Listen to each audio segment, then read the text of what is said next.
আজ আমি আপনাদের দেখাবো সেই ঐতিহাসিক কয়েন হাফ আন্না, ইস্ট ইন্ডিয়া কোম্পানির কপার কয়েন। এই কয়েনটি তৈরি হয়েছিল ইস্ট ইন্ডিয়া কোম্পানির অধীনে যখন ভারতবর্ষে রাজত্ব করত মুঘলরা। ব্রিটিশ রাজা তখন কিং উইলিয়াম ফোর্থ এবং পরে কুইন ভিক্টোরিয়া।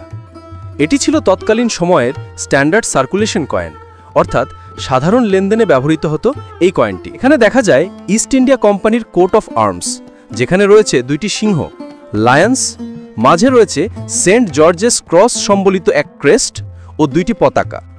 নিচের রিবনে লেখা রয়েছে কোম্পানির ল্যাটিন মূলমন্ত্র অস্পিক রেগ্যান সেন অ্যানজি, যার অর্থ by the command of the king and parliament of England, বাংলায় বললে ইংল্যান্ডের রাজা ও সংসদের আদেশে।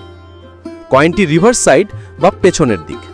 এখানে ওপরে লেখা থাকে ইস্ট ইন্ডিয়া কোম্পানি, মাঝে একটি তামার বৃত্তের মধ্যে মূল্যমান হাফ আন্না, আর নিচে ফার্সি ভাষায় লেখা থাকে রূপাই।